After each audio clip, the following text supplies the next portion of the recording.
E pondo-se Jesus a caminho, correu um homem ao seu encontro e, ajoelhando-se, perguntou-lhe: Bom mestre, que farei para herdar a vida eterna?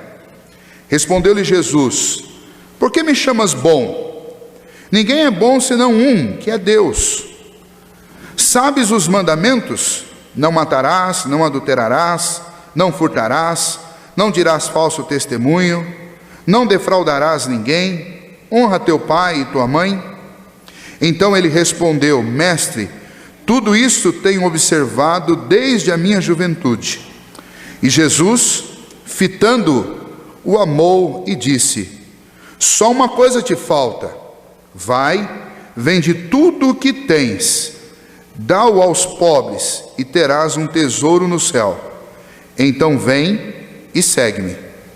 Ele, porém, contrariado com esta palavra, retirou-se triste, porque era dono de muitas propriedades.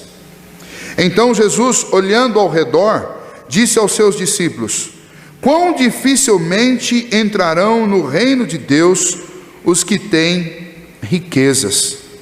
Os discípulos estranharam estas palavras, mas Jesus insistiu em dizer-lhes: Filhos, quão difícil é para os que confiam nas riquezas entrar no reino de Deus. É mais fácil passar um camelo pelo fundo de uma agulha do que entrar um rico no reino de Deus. Eles ficaram sobremodos maravilhados, dizendo entre si: Então, quem pode ser salvo? Jesus, porém, fitando neles o olhar, disse: Para os homens é impossível, contudo, não para Deus, porque para Deus tudo é possível. Então Pedro começou a dizer-lhe: Eis que nós tudo deixamos e te seguimos. Tornou Jesus: Em verdade vos digo, que ninguém há que tenha deixado casa, ou irmãos, ou irmãs, ou mãe, ou pai, ou filho, ou campos, por amor de mim e por amor do Evangelho, que não receba já no presente o cêntuplo de casas, irmãos, irmãs, mães, filhos e campos, com perseguições, e no mundo por vir a vida eterna. Porém, muitos primeiros serão últimos, e os últimos primeiros. Muito bem, nós estamos já há algum tempo examinando, sempre que nós podemos, o Evangelho de Marcos, buscando o ensino do Senhor Jesus para as nossas vidas. A mensagem do Evangelho, ela é sempre atual e ela é sempre necessária. É o alimento básico da vida de um cristão. É a mensagem do Evangelho. Esta mensagem me acompanha e deve me acompanhar durante toda a minha jornada terrena aqui. Eu devo buscar me alimentar das palavras do Senhor Jesus. Nós sabemos que Marcos tem um jeito totalmente próprio de apresentar o Evangelho. Ele apresenta este Evangelho aos gentios, ele faz isso de uma forma sucinta e objetiva, como alguém que está correndo. Ele é testemunho ocular destes fatos, mas ele não esteve presente nos acontecimentos como um personagem dentro dos acontecimentos. Ele furtivamente acompanhou esses acontecimentos e obviamente precisou do apoio dos outros apóstolos e de pessoas que relataram os pormenores para ele. Mas ele está sempre em movimento e ele apresenta aquilo que é absolutamente necessário dentro da mensagem de cada uma das narrativas que nós temos aqui a respeito de Jesus. Portanto, não existem detalhes aqui que podem ser deixados de lado. Aquilo que Marcos nos dá é aquilo que é essencial. Marcos tem narrado para nós o ministério de Jesus, mostrando que a prioridade principal de Jesus, a prioridade máxima dele, é apresentar a mensagem das boas novas do Evangelho, de que Jesus Cristo enviou o seu Filho ao mundo para que o seu Filho, e através dele, única e exclusivamente através dele, os homens que crescem fossem salvos. Jesus traz esta mensagem e logo de cara esta mensagem choca os religiosos do seu tempo. Por que ela choca os religiosos? Porque eles estavam pleiteando salvação, eles estavam pleiteando comunhão com Deus através de um sistema meritório, onde eles faziam por merecer, e então eles acreditavam que tinham alcançado mérito suficiente diante de Deus para ter comunhão, amizade, intimidade e por fim o céu com o Senhor. Resultado disso era uma religiosidade fria, cheia de tradições que não ajudavam em nada, e este povo tinha um coração distante de Deus. O próprio Senhor Jesus disse que esse povo o honrava com os lábios, mas o coração estava distante dele. Jesus apresenta a mensagem do Evangelho a todos, indistintamente, aos que são já religiosos e aos que não são. Os religiosos recebem essa mensagem, ela entra diretamente em conflito com aquilo que eles acreditavam, e eles começam a perseguir Jesus. Perseguem Jesus por vários motivos. Entre eles, perseguem Jesus porque Jesus expelia demônios de pessoas que eram religiosas. Como pode isso? Ele vir pregar dentro de uma sinagoga onde estava a essência, a nata da religiosidade dos dias de Jesus, e lá dentro ele expulsava demônio de pessoas. E então eles diziam: ele só pode ser o maioral dos demônios, porque só assim é possível que ele venha expelir demônios de nós. Ele já os mandou para cá, ele os comanda, e então ele é o maioral deles. E é óbvio que isso é uma loucura, mas esta religião daqueles dias confrontou-se com Jesus não só por isso. Eles se confrontaram com Jesus porque Jesus também chamava pessoas pecadoras para segui-lo. Ele fez isso com Levi, que veio a ser chamado Mateus, e ele fez isso com muitos outros homens ao longo do seu ministério de 3 anos, na anunciação das boas novas. Ele chamou pessoas que a religião judaica não chamava, que a religião judaica sequer dialogava com essas pessoas. E por causa disso, a fúria dos religiosos contra Jesus foi só aumentando. E em volta de Jesus, uma multidão de pessoas que eram curadas de problemas físicos, que eram libertadas de problemas espirituais e que eram execradas da sociedade, mas encontraram em Jesus amor, encontraram em Jesus ternura, encontraram em Jesus receptividade. Esta multidão de pessoas passou a seguir Jesus, passou a acompanhá-lo e a falar do ministério dele. E por onde quer que Jesus fosse, um grupo ia atrás de Jesus. Jesus concentra o seu ministério em grande parte na parte norte da Palestina. E ele trabalha então nesta parte norte, e por algum tempo ele desce para a parte sul, que é chamada de Judeia. E neste tempo neste período é que acontece o que Marcos está narrando para nós aqui no capítulo 10. Quando Jesus desce a Judeia, ele vai especificamente para uma região chamada Pérea, que hoje é conhecido como Jordânia. Nós conhecemos e ouvimos nos noticiários. E Jesus se fixa nesse lugar, e nesse lugar ele faz caminhadas. Ele atravessa para um lado do Jordão, ele volta, e nessas caminhadas ele vai ensinando as multidões, e falando com as multidões, e falando também com os seus discípulos. Numa dessas circunstâncias, que é essa que nós estamos lendo aqui nesta noite, um jovem, que é chamado aqui no texto de um jovem rico, se aproxima de Jesus. Talvez mais uma das tentativas dos religiosos de encontrar em Jesus ou uma falha, ou de encontrar em Jesus uma resposta para a tamanha diferença entre aquilo que eles estavam vivendo e aquilo que Jesus com autoridade vivia e anunciava. E este jovem então vai ao encontro de Jesus, e Jesus o responde, ele responde Jesus, e nós temos o ensino nesse texto de Marcos, do capítulo 10, do versículo 17 a 31, a respeito de um jovem, a respeito de Cristo e a respeito dos discípulos. E em todos os casos nós temos uma relação direta com os nossos tesouros terrenos. E então Jesus nos ensina como nós devemos nos relacionar com tudo isso. E eu gostaria de ir aplicando esse texto à medida que nós vamos caminhando nele com vocês. Primeiro, vamos analisar um pouquinho a vida desse jovem, que é chamado no texto de jovem rico. Bom, esse jovem, ele tem alguns pontos que devem ser destacados da vida dele. Ele acertou em muitas coisas. Vamos ver no que ele acertou. Primeiro, na sua juventude, cheio de saúde, tinha vigor, tinha força e tinha amigos, e na sua juventude ele resolveu dedicar-se a alguma coisa muito maior do que simplesmente viver aquilo que a maioria faz. Ele resolveu dedicar-se a buscar uma vida que agradasse a Deus. Na sua juventude nós aprendemos, tanto aqui quanto em Lucas, que ele já era alguém riquíssimo, provavelmente porque soube administrar isso. Na sua juventude ele era alguém proeminente, alguém que alcançava as pessoas com a sua influência, com a sua dialética, com tudo que ele fazia e ensinava. Marcos capítulo 10, no versículo 20, e Mateus 19, 20, deixa claro que ele era uma pessoa ética. Os padrões de ética e de justiça e de moralidade dos seus dias, eles estavam absolutamente alcançados e eram praticados por este jovem rico. Além disso, nós percebemos no texto também que havia uma insatisfação na vida dele com a sua própria vida. E embora ele atingia os padrões de ética, embora ele tivesse conforto, embora ele estivesse dedicando a sua vida a algo maior, mas ele estava insatisfeito.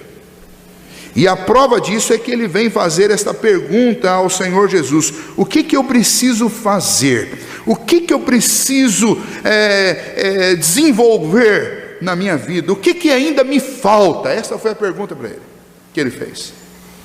Além disso, nós olhamos para a vida dele e percebemos que ele estava sedento de salvação. Mas salvação do quê? Ele era religioso, era ético, ele tinha um patrimônio, tinha conforto, ele tinha tudo na vida. Salvação do quê? Ora, ele deixa claro que ele precisava de salvação. Versículo 17 de Marcos diz que ele tinha sede de Deus, ele precisava de Deus, ele foi ao encontro de Deus, ele se lançou de joelhos na frente do Senhor Jesus. Então até aqui tudo bem, ele está no caminho correto. Nós lemos também no versículo 17 que ele foi à fonte certa. Muita gente preocupada com a vida eterna, preocupada com o futuro, corre atrás de uma solução. Muitos vão atrás da solução errada, mas esse moço foi atrás da fonte correta. Ele foi atrás de Jesus Cristo, o Senhor, o Rei dos Reis, e ele encontrou-se com Jesus. Ele foi a Jesus e ele tinha pressa. Primeiro, Marcos está sempre com pressa, mas aqui ele apresenta alguém que parece ser mais apressado que ele. Chega, pega Jesus no meio do caminho, se ajoelha e fala: Jesus, eu preciso que o Senhor me ajude. O que eu faço para herdar a vida eterna? Eu já tenho feito isso, tenho feito aquilo outro, e o Senhor, o que o Senhor me diz, o que eu tenho que fazer? Jesus diz: você conhece esses mandamentos? E parece que no meio ele diz: olha, conheço e cumpro todos. Alguém apressado em resolver o seu problema. Ele soube ser reverente diante do Senhor Jesus, porque ele chega diante de Jesus e se ajoelha. Então, até aqui, tudo muito bom. Eu posso dizer ainda que ele foi e recebeu algo maravilhoso da parte de Jesus. O texto diz que Jesus, fitando os olhos nele, o amou. Então, se eu posso dizer coisas boas a respeito desse jovem, eu as disse aqui para vocês. Estão no texto. Agora, quais são os fatos terríveis e os enganos fatais da vida desse moço? Vejam comigo. Primeiro, ver a Jesus apenas como um mestre e não como Deus. Ele foi atrás de Jesus como um homem vai atrás, naquela época e naquela cultura, atrás de um rabino. Como algumas pessoas vão atrás de pastor. Tem pessoas que chegam às vezes para um pastor, e eu já passei por isso, e às vezes: olha, o senhor precisa me ajudar porque só o Senhor pode resolver o meu problema. E eu digo assim: olha, eu não resolvo problema nenhum, eu sou só um homem cheio de defeitos e erros e fraquezas como qualquer um outro. Eu tenho um pouquinho mais de conhecimento sobre o Deus das Escrituras, mas a minha oração diante de Deus não tem mais peso do que a sua, e nem a minha presença. Pastor, você precisa orar lá no hospital com a pessoa que está lá, porque se o senhor não for lá, ela vai morrer. Olha, ela vai morrer se Deus quiser, não é a minha presença. Eu posso orar à distância, eu posso orar lá. Ir orar lá é melhor, porque eu posso ajudar a confortar e dar a minha demonstração de amizade com a família, mas não é a minha presença lá, e nem a minha oração que vai fazer diferença. O que vai fazer diferença é a vontade de Deus. Mas as pessoas têm essa mania de procurarem mestres ao invés de procurarem o Deus. E ali aquele jovem estava numa situação singular, porque Deus estava encarnado, e então ele poderia procurar Deus procurando uma pessoa, mas ao invés de procurar um Deus, um Rei dos Reis, ele foi atrás de Jesus e chamou bom mestre. Então isso demonstra que ele não estava atrás de Jesus Cristo, Filho de Deus, para segui-lo, para encontrá-lo, para viver por ele. Ele estava atrás de um novo mestre, alguém que pudesse lhe dar algumas lições de ética ou de religião. E esse é o primeiro engano nele, e este é um engano muito comum dentro da igreja e nas religiões e entre as pessoas do mundo. Procurar a Cristo apenas como um mestre ético, apenas como um mestre filosófico ou religioso, não resolve o seu problema. Se é com esse Cristo que você quer ter relacionamento, eu sinto muito, mas isso não vai te ajudar quanto à vida eterna. Isso pode até te ajudar quanto às suas relações terrenas e à sua vida terrena, mas não te ajudará em relação à vida eterna. Tem muita gente que usa a Bíblia apenas como um livro de consulta de como viver, um livro de consulta de ética. Isso não vai resolver teu problema em relação à eternidade. E os teus problemas relacionados a esta vida, eles são absolutamente inferiores aos problemas relacionados à vida eterna. Porque lá só existem dois caminhos, ou é céu ou é inferno. E não é por um mês nem por um ano, é por toda a eternidade.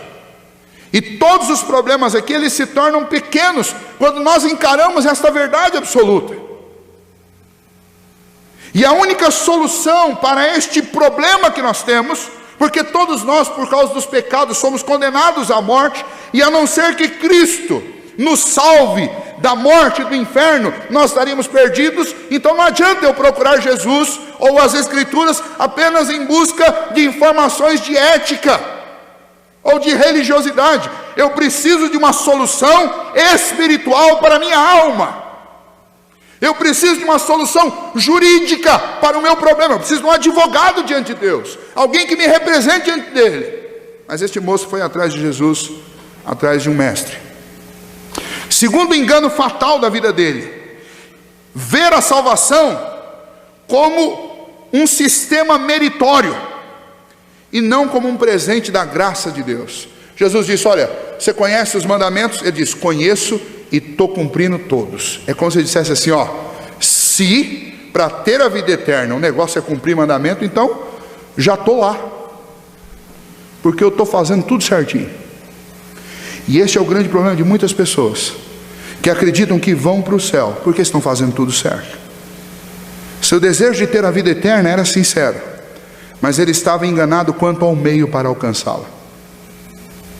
Porque nós somos todos, a Bíblia nos encerra todos no mesmo grupo, somos pecadores e carecemos da glória de Deus, carecemos da sua graça, carecemos da sua misericórdia, carecemos do seu perdão, carecemos do seu amor. Não há como eu ir ao céu a não ser pelo único caminho, que é Cristo. Esta é a única salvação possível. Mas aquele moço acreditava que ele não precisava de Jesus, um Salvador.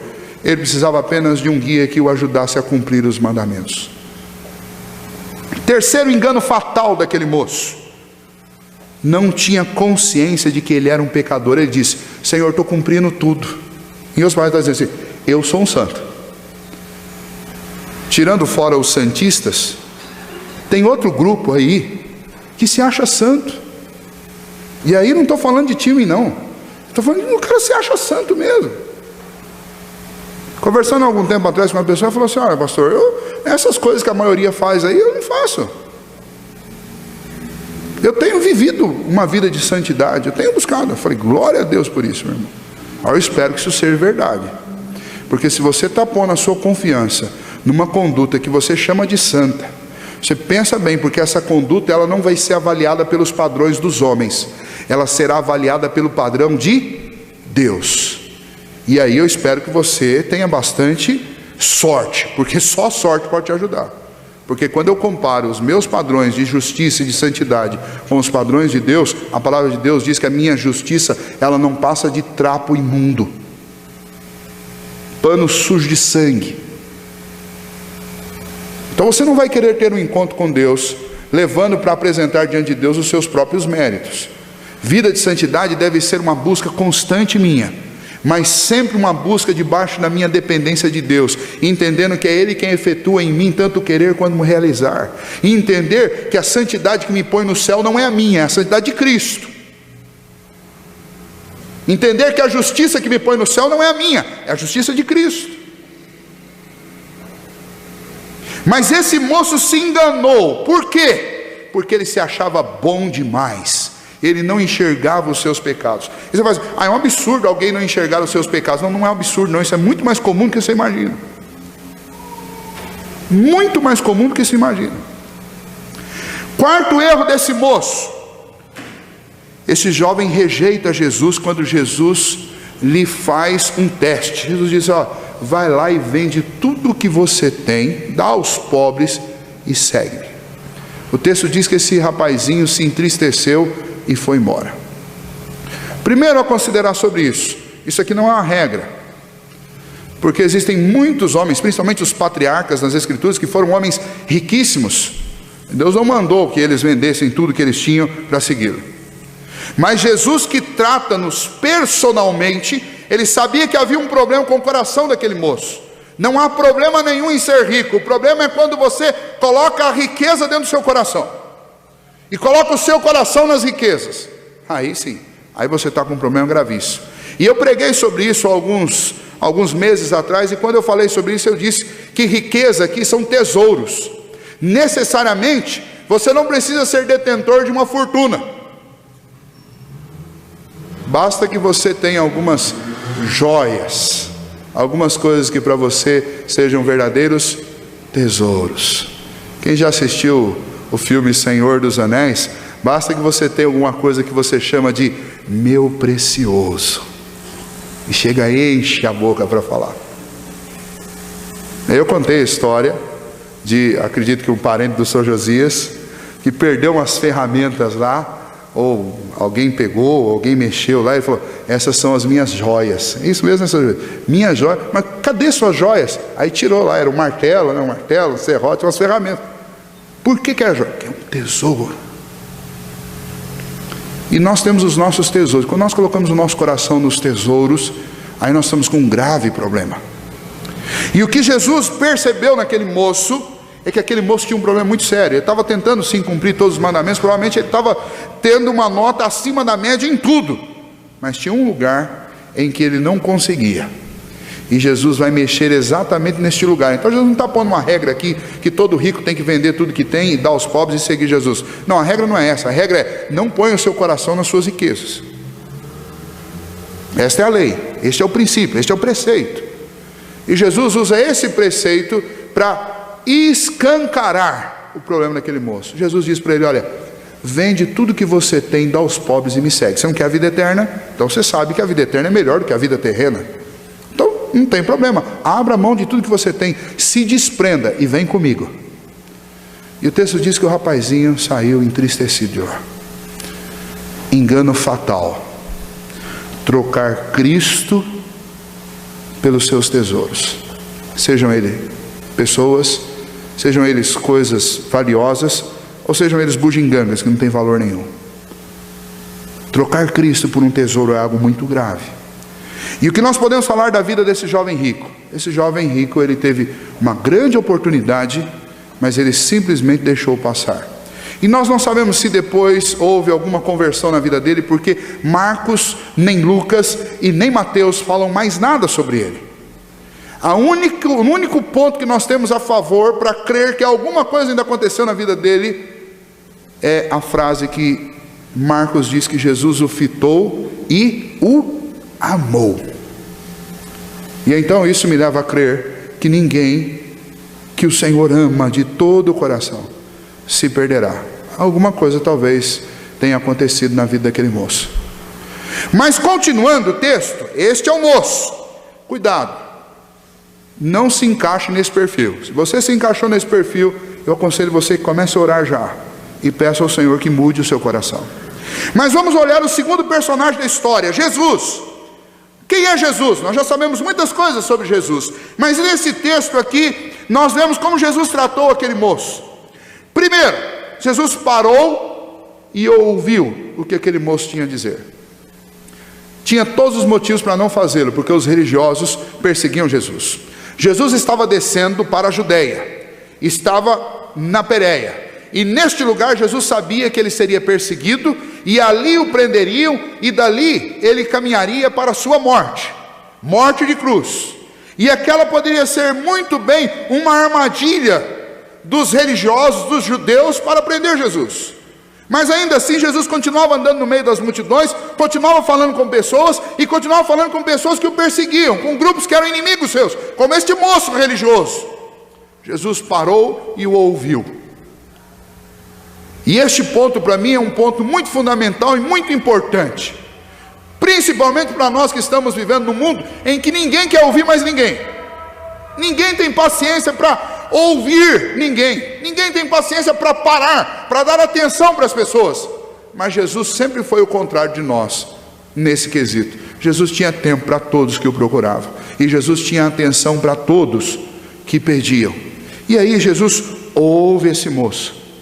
Segundo, o texto diz que Jesus, fitando o amor, com piedade e com misericórdia, o amou. E isso é extremamente importante para mim, porque aquele moço era um religioso rabugento, mas Jesus o amou.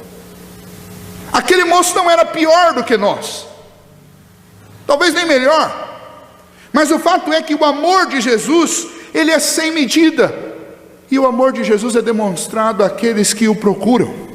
E este moço procurou Jesus, se ajoelhou aos pés de Jesus, mostrou que ele tinha interesse, e Jesus olhou para ele e o amou.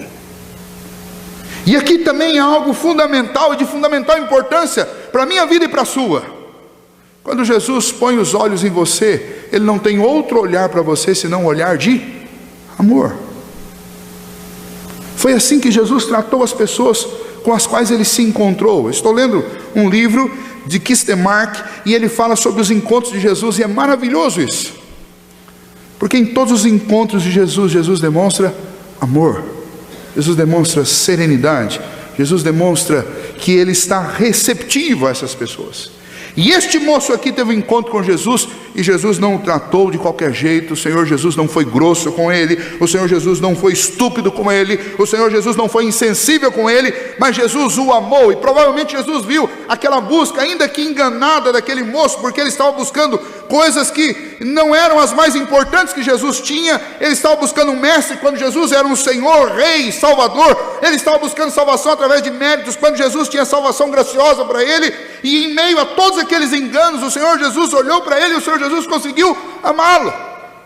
E a mensagem para mim desta frase de Jesus significa que não importa em que estado você esteja, ou quem você seja, ou quantos enganos façam parte da sua vida hoje e agora, Jesus é capaz de olhar através de tudo isso, enxergar a sua alma, o seu coração, e Ele é capaz de amar. Diferente de nós, que decidimos se amamos, se gostamos ou não, por aquilo que vemos aparentemente, por aquilo que ouvimos, Jesus é capaz de olhar através de tudo, e Ele consegue nos amar. Então, ainda que seja impossível para nós homens, não é impossível para Cristo. Terceiro aspecto que caracteriza o encontro de Jesus com aquele moço, é que Jesus apontou para aquele moço o caminho certo. Gente com receita de bolo para tudo, tem em tudo enquanto é canto. Você olha a propaganda de igreja, então, é uma coisa impressionante. Venha para cá e você será feliz. Venha para cá e você terá sucesso nos negócios. Venha para cá, você vai conseguir um casamento. Quem sabe lá a Vini. Venha para cá e você será feliz. Venha para cá e tudo vai dar certo. Ora, não existe receita de bolo para nenhuma dessas coisas, mas não é o ponto aqui. O ponto é que tem gente apontando o caminho para tudo, e na maioria das vezes está apontando para o caminho errado. Mas Jesus olhou para aquele moço e apontou o caminho certo para ele. É fácil achar gente te mandando para tudo enquanto é canto. Difícil é você achar alguém que te mande para o lugar certo. Pedir informação a respeito de endereço quando você está perdido é um grande risco, porque às vezes você encontra uma pessoa que sabe menos que você, e você pergunta: você sabe onde fica tal coisa? Olha, eu acho que é para o lado de lá, eu já embarquei nessa. Aí você vai, 5 minutos depois você vê que a coisa está meio estranha, você pergunta para uma outra pessoa: não, é o contrário, é para o lado de lá. Fazendo uma viagem há 2 anos atrás, lá no interior do Rio Grande do Sul, lá, seguindo um GPS, eu fui parar na estrada de terra, e foi acabando. No final da estrada eu estava no alto de um morro gigantesco, só pedra, fazendo trilha, porque foi para lá que o GPS me mandou. Então, gente para apontar caminho tem um monte. Gente para apontar o caminho certo, aí é difícil. Mas esse moço encontrou Jesus, e Jesus apontou o que para ele? O caminho certo. Então, quais são as características de um encontro com Jesus? E foi vivenciado por aquele jovem. Primeiro, ele te ouve, ele te dá atenção, ele te ama e ele te indica o caminho correto. Infelizmente a resposta do moço foi negativa. Mas então entra na nossa história o terceiro grupo, os personagens que são os discípulos. Primeiro o jovem, depois Cristo e agora os discípulos. Jesus, quando aquele moço se afasta, Jesus olha para os discípulos e diz assim: olha como é difícil, como é muito difícil que uma pessoa que esteja com o coração nas suas riquezas alcance a vida eterna. Os discípulos ficaram intrigados com aquela fala de Jesus, e Jesus disse: é difícil que isso aconteça. E aí eles questionam Jesus, e Jesus, mais uma vez, ele repete esta fala para eles, e eles ficaram, versículo 26 diz, que eles ficaram sobremodos maravilhados, dizendo entre si: então, quem é que pode ser salvo? Provavelmente então, agora nós concluímos, que aquele moço era muito conhecido na Judéia. E quando aquele moço partiu triste e Jesus fez aquela afirmação, os discípulos concluíram: olha, se esse moço aí não consegue, quem vai poder ser salvo? Porque havia um entendimento lá naquela época, e isso aconteceu depois de novo na Europa, na época da Reforma, e isso acontece hoje, um mau entendimento de que riqueza é sinônimo de que a pessoa está assim, ó, com Deus. Então a conclusão óbvia dos discípulos ali foi: bom, se esse cidadão em que Deus tem abençoado com toda sorte de riqueza, cumpridor da lei, foi embora triste, cabisbaixo desse jeito, e Jesus está dizendo assim: olha, riqueza não é sinônimo de intimidade com Deus, os discípulos chegaram à conclusão óbvia, que é esta pergunta: quem poderá ser salvo? Muito bem. E a resposta de Jesus é uma grande lição para os discípulos e para nós, concluindo isso. O que os discípulos aprenderam com Jesus? Aqueles discípulos ouviram um grande alerta de Jesus, que não serviu para aquele moço, porque aquele moço foi embora, mas serviu para os discípulos e serve para nós hoje. Primeiro, é difícil para os que confiam nas riquezas entrarem no reino de Deus. Jesus fez a seguinte ilustração para eles: olha, assim como não dá para passar um camelo pelo buraco de agulha, pelo fundo de agulha, assim também é difícil um rico entrar no reino dos céus. Lembra que riqueza aqui é sinônimo, ou este rico aqui é sinônimo de alguém que está com o coração nas riquezas. Aí alguns dizem assim: pastor, não é tão impossível, porque fundo de agulha era um buraco que tinha nos muros de Jerusalém, por onde alguns mercadores entravam para fugir de pagar impostos pela porta principal da entrada. Eles iam por ali e passavam pelo buraco de agulha. Detalhe: no fundo de agulha não passava camelo, porque ele era muito pequeno, só dava para passar uma pessoa, e um lugar que só dava para passar uma pessoa, jamais passaria um camelo.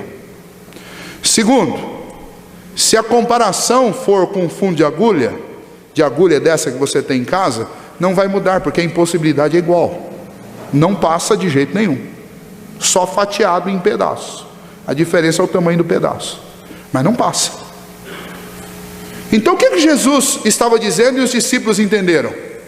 Que não dá para o homem por si só, com riqueza ou sem riqueza, nenhum homem pode entrar no reino de Deus. E por mais rico que ele seja e abençoado que aos olhos dos homens ele pareça, ele não vai entrar no reino de Deus por si só. Então guarde esta mensagem: não se estribe nos seus méritos, nas suas riquezas, em qualquer coisa que para você possa ser sinal da bênção de Deus. Ah, eu devo ser abençoado porque eu tenho uma família maravilhosa. Isso não vai te pôr no céu. Eu devo ser abençoado porque eu nasci com um sobrenome tal, que é maravilhoso. Não vai te pôr no céu. Eu devo ser abençoado porque eu nunca fiquei doente. Deus está assim comigo. Você não vai entrar no céu por causa disso. O dia que você morrer, você não vai poder dizer para o Senhor: Senhor, olha, eu cumpri tudo que estava, não ultrapassei na faixa contínua, nunca passei da velocidade que estava na placa, paguei os meus impostos corretamente, nunca defraudei ninguém, não fiquei devendo nada para ninguém, não cobrei nada absurdo de ninguém. não menti, não roubei, não adulterei, não fiz nenhuma dessas coisas. O Senhor tem que abrir a porta do céu para mim. Jesus vai falar: eu não vou abrir. Deus não vai abrir. Porque Deus vai dizer assim: mas você pensou que eu vi, mas você fez por interesse que eu sei, mas você desejou, não fez, mas desejou. E para mim é a mesma coisa. Porque o que contamina você não é o que entra pela sua boca, mas é o que sai dela, porque eu conheço o seu coração. E você pode não ter tido coragem de fazer, mas você sentiu vontade no coração e você fez no coração.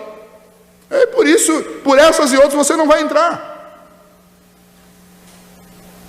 Então Jesus ensinou para aqueles discípulos: cuidado, não confie. Talvez a sua riqueza sejam os seus méritos, talvez a sua riqueza sejam tesouros materiais, talvez a sua riqueza sejam pessoas, sejam seus filhos, seja sua esposa, o seu esposo. Deixa eu dizer, nenhum deles vai colocar você no céu, porque nenhuma dessas coisas pode salvar. Não são as riquezas que nos fazem entrar no reino de Deus. E é isso que Jesus ensinou para os discípulos. A primeira lição, e essa é uma lição para nós também: não se iluda. Os teus tesouros, sejam eles quais forem, tenham ou não coração, eles não te colocarão no céu. Segunda lição: para os homens a autossalvação é impossível. Então esqueça, nem as tuas riquezas podem te colocar lá, nem você mesmo pode ir para lá sozinho. Terceiro, para Deus a salvação dos homens é possível. Jesus disse: para Deus tudo é possível. E Deus enviou o seu Filho para cumprir a sua justiça, pagar a dívida que era minha, para me abrir um caminho para o céu. Como é que um rico ou um pobre podem ser salvos? Alguém que se acha santo e alguém que se acha o pior dos homens, alguém que se acha justo e o pior de todos os criminosos. Como eles podem ser salvos? Eles podem ser salvos pela graça e pela misericórdia do Senhor. Todos eles igualmente podem ser salvos, desde que creiam em Cristo Jesus. E é isso que Jesus está ensinando para os discípulos. Tudo é possível para Deus. Quarto, a recompensa para os que deixam tudo por amor de Cristo é máxima e já no presente. Pedro disse: olha, Senhor, o Senhor não pode nos acusar disso, porque nós deixamos casa, nós deixamos o campo, o nosso trabalho, nós deixamos os nossos filhos, deixamos a nossa esposa, deixamos tudo para seguir ao Senhor Jesus. E o que Jesus responde para ele? Jesus diz: não há ninguém que tenha deixado casa, campo, filhos, por causa do meu nome, que não receba já neste tempo o cêntuplo daquilo que deixou. A única que você não pode deixar, embora neste caso aqui parece que os discípulos deixaram, mas eu não recomendo você fazer isso, porque cabe muito bem a sua esposa e o seu esposo na sua vida de seguir a Cristo. Mas o resto não se prenda a nada. Sua esposa, porque vocês dois são uma só carne, então você não pode deixá-lo. Mas tudo mais, até os filhos pode. Quando eu vim para o seminário eu ainda era solteiro, então não deixei ninguém para trás. Aliás, deixei sim. Deixei meu pai, deixei minha irmã, deixei minha mãe. Em um momento crítico da vida deles, eles estavam passando por uma dificuldade muito grave de relacionamento, que terminou numa separação e num divórcio. E isso gerou um dilema muito grande para a minha vida, tanto para sair de casa, quanto para ficar longe. E uma vez, uma senhora, uma presidente de SAF, da igreja de Porto Velho, presidente da SAF, ela chegou para mim e falou: Wesley, não se preocupa, eu quero ler um texto para você. Não há quem tenha deixado pai, mãe e casa, que não receba, por amor do meu nome, que não receba já no tempo presente o cêntuplo disso. E esta mensagem, essa promessa vai muito além disso, porque hoje eu tenho muito mais irmãos do que uma só irmã. Eu tenho aprendido a desfrutar do cuidado de centenas de mães, já passou das centenas, porque em cada uma das 3 igrejas onde eu estive, eu deixei um conjunto, um grupo de mulheres que eu posso chamar de mãe, e que me chamam de filho, ou muitas aqui já me chamam de filho, e pais E aí, homem não faz isso, né? Eu não chamo nenhum de pai, nenhum deles me chama de filho, um ou outro me chama de filho, mas já encontrei homens que me carregaram no colo, literalmente. Então eu tenho pais, o cêntuplo do que eu tinha, eu tenho mães, o cêntuplo do que eu tinha, eu tenho irmãos e irmãs, o cêntuplo, muito mais do que o cêntuplo do que eu tinha. Não me falta casa, porque eu tenho o cêntuplo de casas que eu tinha antes de vir para cá. Porque a minha família se tornou a família do Senhor, e a família do Senhor se tornou a minha família. E ganhei uma esposa e um filho que são minha carne.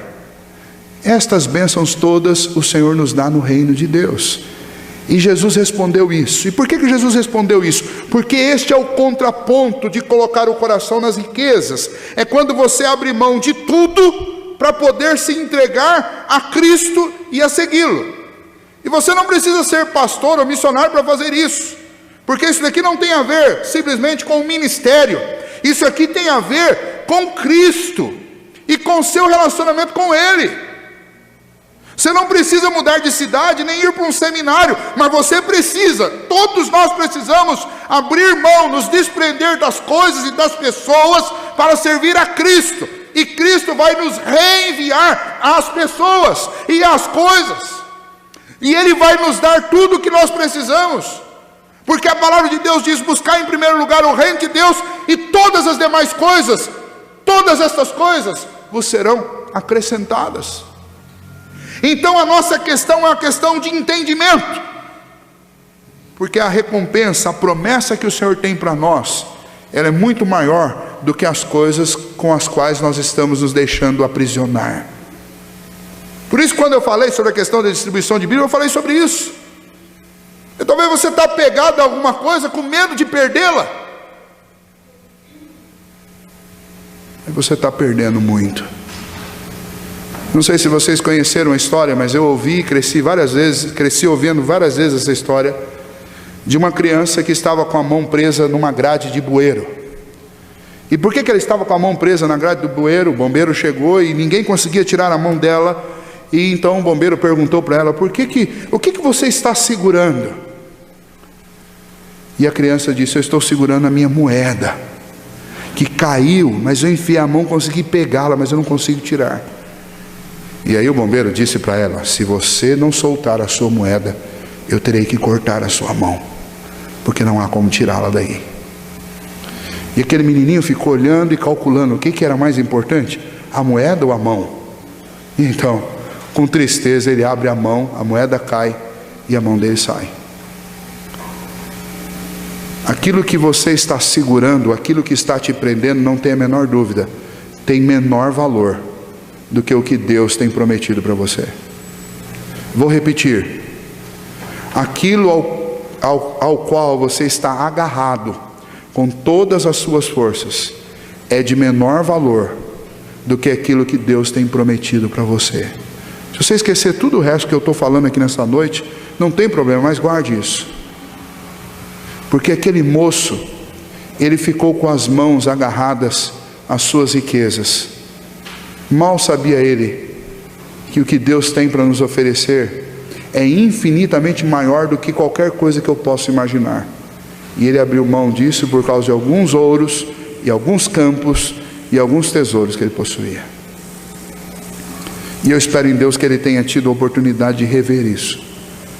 E eu espero em Deus que hoje nós tenhamos a oportunidade de rever isso.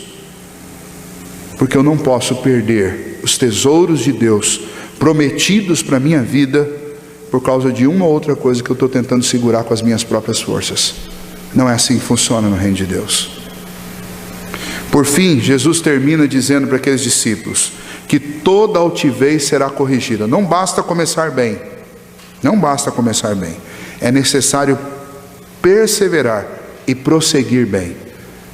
Por que eu sei disso? Porque o último versículo que nós lemos, o versículo 37, diz o quê? O versículo 31 diz o quê? Porém, muitos primeiros serão últimos, e os últimos primeiros. Ele está dizendo assim: olha, aquele moço começou muito bem, o discurso dele foi maravilhoso, só que o que aconteceu? Terminou mal, porque na hora do verdadeiro teste ele foi reprovado. Não adianta querer ser o primeiro se você não estiver comprometido em perseverar e ir bem até o final. Por isso Jesus diz: muitas pessoas que parecem que estão como centroavantes do cristianismo, os batedores de gol, os titulares, muitos serão os últimos. E muitos que estão lá na reserva, que ninguém dá nada por eles, serão os primeiros. Então, aparência, arrogância, pretensão, aparência de santidade não significa nada. Tem muita gente com aparência de santidade que, se não se arrepender dos seus pecados, vai para o inferno. E tem muita gente que todo mundo considera o pecador ou a pecadora, que estão agarrados a Cristo Jesus e desprendidos de tudo, que entrarão no regozijo do Senhor primeiro. Então pense sobre isso. Nós vivemos um grande dilema, o dilema de ter e não abrir mão de nada. Não queremos abrir mão do nosso tempo, não queremos abrir mão das pessoas, não queremos abrir mão do nosso conforto, não queremos abrir mão dos nossos hobbies, não queremos abrir mão de nada. Nós queremos que Deus nos dê tudo, mas não queremos fazer nada. O fazer não está condicionado, não é condição para ser salvo, mas o fazer é marca de que Deus fez uma obra no seu coração. E se você não consegue abrir mão, se desprender de alguma coisa por Cristo, a pergunta é: será que Cristo de fato já transformou o seu coração? Será que o seu coração já foi rendido a Cristo de verdade? Porque homens e mulheres rendidos a Cristo, eles são capazes de fazer qualquer coisa por Cristo. E quando eu não sou, quando tudo é mais importante do que Cristo para mim, alguma coisa está seriamente errada com essa fé que eu disse que tenho. Gostaria de deixar essa palavra com os irmãos, porque foi isso que Marcos nos relata, porque foi isso que Cristo fez com aqueles discípulos. Mostrou um moço que começou bem e terminou mal. Mostrou como Cristo trata todas as pessoas indistintamente, e ensinou aos discípulos o caminho correto, o que é certo, o que eles precisavam fazer, o que eles deviam aprender, as lições de Jesus. E estas mesmas lições se aplicam a nós nesta noite e a quem quer que ouça esta mensagem. Cuidado, o que você está segurando é infinitamente menor do que o que Deus quer te dar. Desprenda-se daquilo que tem tomado o seu tempo, seu esforço, sua energia e seu vigor. A sua tarefa é seguir a Cristo onde quer que Ele te leve. E não tenha medo, porque Ele vai te dar o cêntuplo de tudo que você abrir mão por conta dele. Isso não significa que é uma vida fácil. Se você observar no versículo 31, diz: com perseguições, mas em Cristo. Glória a Deus. Vamos ficar em pé, feche os seus olhos, nós vamos orar.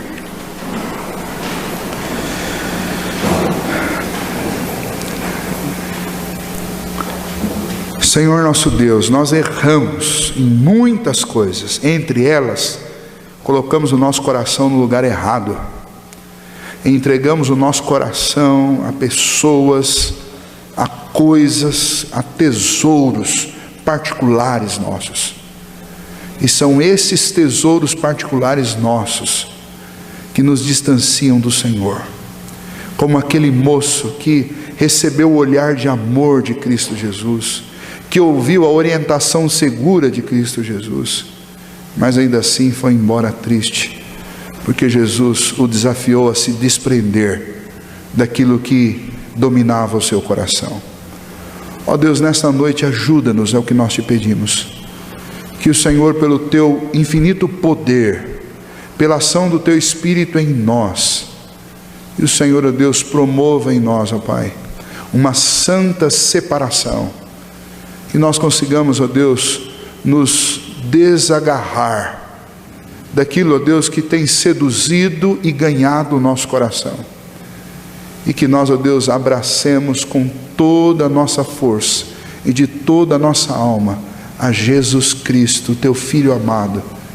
E, ó Deus, o desafio dele para a nossa vida. Tire o temor, o medo do futuro do nosso coração. Que a gente confie de todo o coração no Senhor. Tira a nossa autossuficiência, ó Deus. Este engano terrível de acharmos que nós podemos alguma coisa. Nós não podemos nada.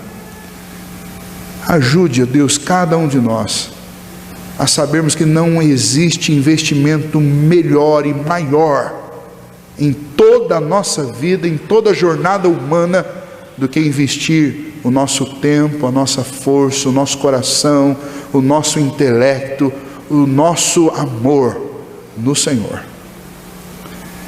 Que assim seja na vida desta igreja, Deus, na vida de cada pessoa que entrou aqui nesta noite.